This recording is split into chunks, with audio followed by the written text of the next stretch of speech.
Hi, my name's Sammy B, and this is my co-host, Jay Smooth. and you're listening to Beards and Brownies, and today we're going to talk about how to make mosques super awesome. Let's get right into it. Let's be honest, mosques in general, we realise they're not engaging enough. So how can we make these amazing places of worship attract more people? You've got friends that have sort of stepped away from going to the mosque, and what were their reasons, and why did they sort of find the mosque wasn't cool enough to attend or enjoyable enough to attend?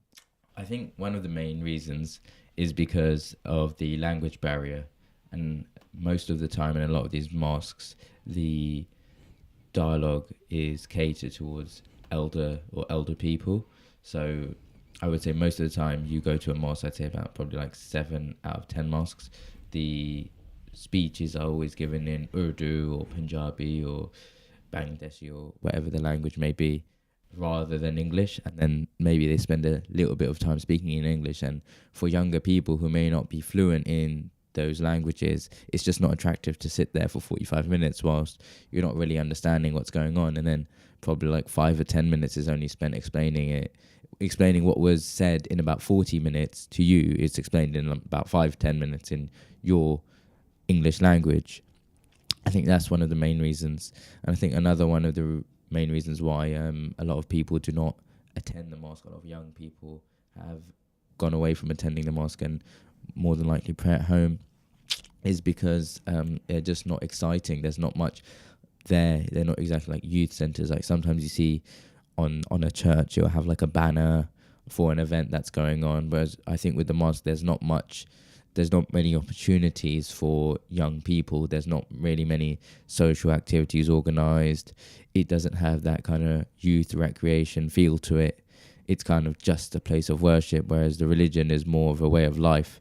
And I think if they implemented a lot more entertaining things for younger people, I think it would get a lot more younger people attracted to the mosque and be more willing to attend certain events. I agree with what you just said. You know, when you go to a mosque, there isn't enough exciting things there to be happy about or to look at and be like, oh, this I want to stick around, I want to do this, I want to talk to the imam and stuff like that. One of the things that is like having just a simple basketball hoop. Mm-hmm. You know, you could keep kids entertained, you get people entertained, and just playing sports in general is a really good way of having numbers present. You'd rather your kid be at a basketball hoop in a mosque than be outside in a park where there's bad things happening. You know of areas that you don't want your kid to be around. You're in essence getting two things. For one, you're getting your child to attend a really good place for their future, for their life, and you're getting them to make connections, make friends with like-minded individuals. Another thing that, you know, these are things we should be implementing moving forward, especially for the younger generation, is a recording studio or a media center where kids are taught how to use microphones, videography, cameras, everything. As you can see me right now, I can't use this microphone properly, so if only I had that training at the mosque. These kind of activities are really good for YouTube, for podcasts, for helping create the next generation of media talented individuals. And that's where you make a big difference in the media. So if you've got individuals coming there learning how to use a camera, they'll be able to go out and create footage, create short films that have a big visual impact, and you never know where it could lead. And these are life skills people should have. And they can actually benefit the mosque as well. So the people who learn the skills can actually use them to take photos of the mosque, take videos of the mosque, help the mosque in certain ways, maybe promote them in certain ways. It's actually beneficial to the mosque if they were able to give out these activities so that people could actually learn these skills and actually use them to help the mosque itself. Correct, because mosques in general lack resources. They always have lacked resources. They don't have enough in-house staff to create some kind of routine or structure. And if you can use this grassroots mechanism and then see the benefits of it 10 years down the line, 5 years down the line. It will bring the mosque into the 21st century. It will bring the Muslims into that modern age, and it will attract people who want to turn up to the mosque and who want to sit there and enjoy being in that really positive atmosphere. There's a lot of negativity around. We see a lot of negative people, and you tune in online anywhere, and then eventually you're just seeing, oh, I don't see enough Muslim faces, or I don't see enough brown faces, I don't see enough ethnic minorities on screen. And the best way to do that is to encourage unity and to encourage creative content in mosque atmospheres. A movie night, you know, once a week, movie night. And it could be, you could have different range of movies, from watching family oriented movies or watching, you know, new big releases like the Marvel films. And I think movie night's a great way of just bringing in loads of people together. It's better than gaming, because gaming gets competitive, and having a PlayStation and Xbox One in there is a great thing. But when you're having a sit down popcorn film, everyone's attention's directed towards the screen, and it's not just two players dueling it out with each other. So movie nights are something I would definitely attend myself. Good wholesome movies do exist. No one's asking the imam to put on like American Pie or anything like that. We're asking, and we're saying that mosques should just be a bit more receptive to the culture and the world we're living in. And if we single ourselves out or just be isolationists, we're never going to reach the platform or reach the levels that we should do. Having some kind of like small gym, even if it's like just a few weights and a bench or anything, we need to encourage fitness. Fitness is a great part of the deen anyway, and having people to attend the gym, they might not want to pray.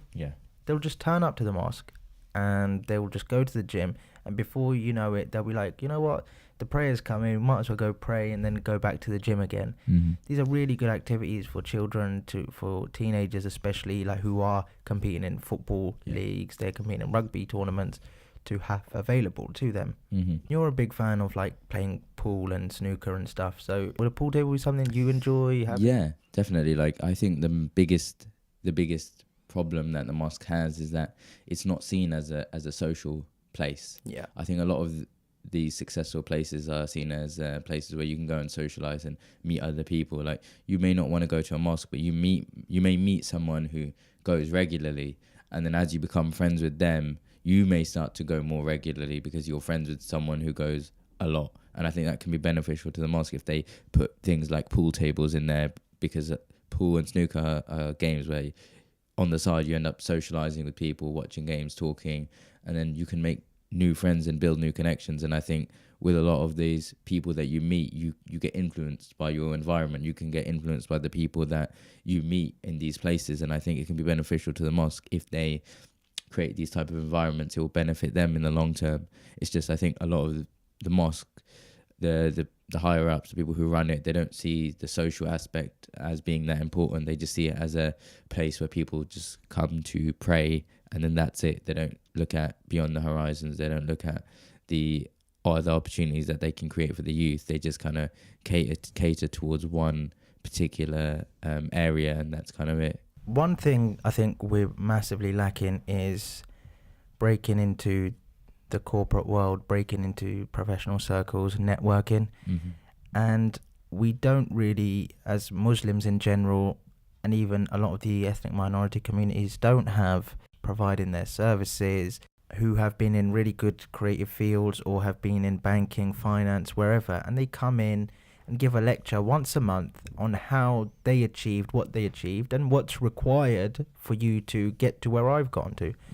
So like, it'd be great for some kids who are in the sixth form stage, who are in like their GCSE exam stage, to realize these are the subjects I need to pick, these are the subjects I need to do well at in order to get to this position. Exactly. And yes, you can say, look, that's all available from your local council and stuff, but when you're seeing someone who has the same identity and culture as you, showing you a live example, that is much more motivating than speaking to someone at a career service. Yeah. I would have loved to have someone teach me how to do film, how to do music, or what's required to be a pharmacist, or what was needed for me to go into law. Yeah, yeah. And it's not just the subjects required, it's just like what life is like in that situation. So, if you want to do law, it's a 9 to 9 kind of job. You're going to be spending a lot of time up there in the office. You're supposed to be in London or wherever. That's where the top companies are, and you're going to have to sacrifice a lot of family time. When you don't have a lot of information and you just get thrown into this big world, it takes you years to sort of find your feet and adapt, and those years are crucial in building some kind of traction in the corporate ladder. Yeah. So like some kind of professional to come in weekly, monthly, and just give one kind of short lecture and just say, look, kids, this is how we're going to do things, and good luck with your future. And you're building a network, so you never know, this person could eventually be a CEO of a company, or they could even own a company before, and they could be on the lookout for young interns or young apprentices who are showing tenacity and ambition to succeed. We're all food lovers, so I remember when I was at school, they got rid of the snack shack, and they used to have a snack shack. Yeah. But sweet shops or some kind of stand where it's just open for a few hours of the day, kids could go in and get their like sweets and chocolates and stuff.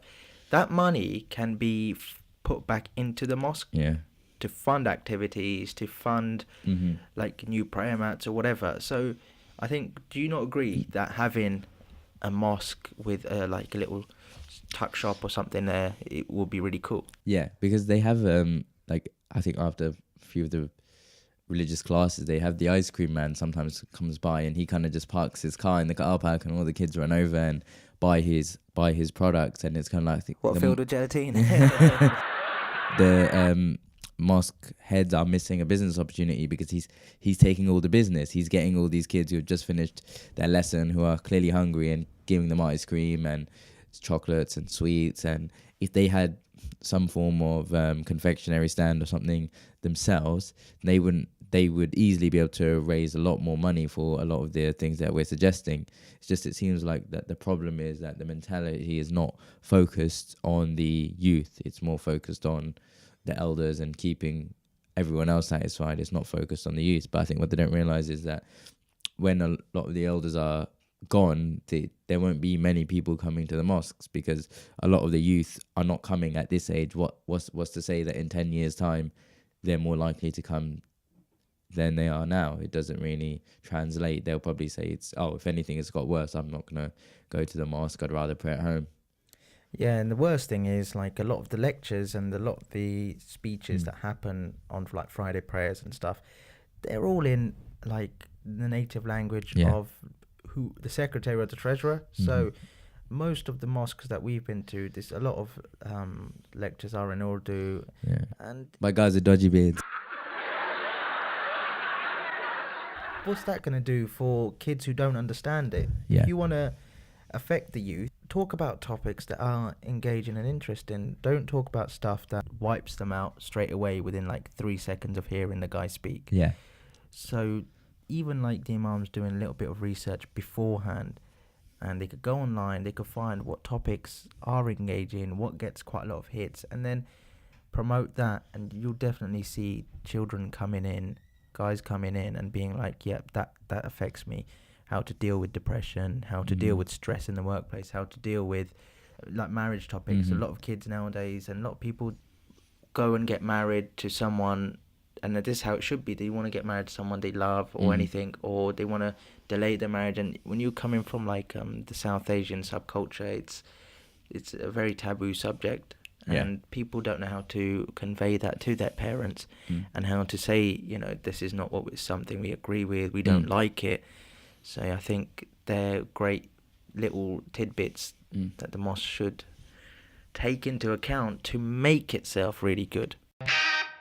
Anti-bullying, to allow kids to understand how they should speak to one another, how they should build one another up.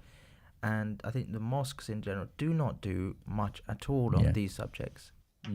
I think they limit themselves a lot. I think there's a lot that they could teach the youth, I think that a lot of the values of the religion kind of get lost, because I think a lot of them just focus on the praying aspect, not a lot of the other parts of it, like the moral aspect or the values or the ethics.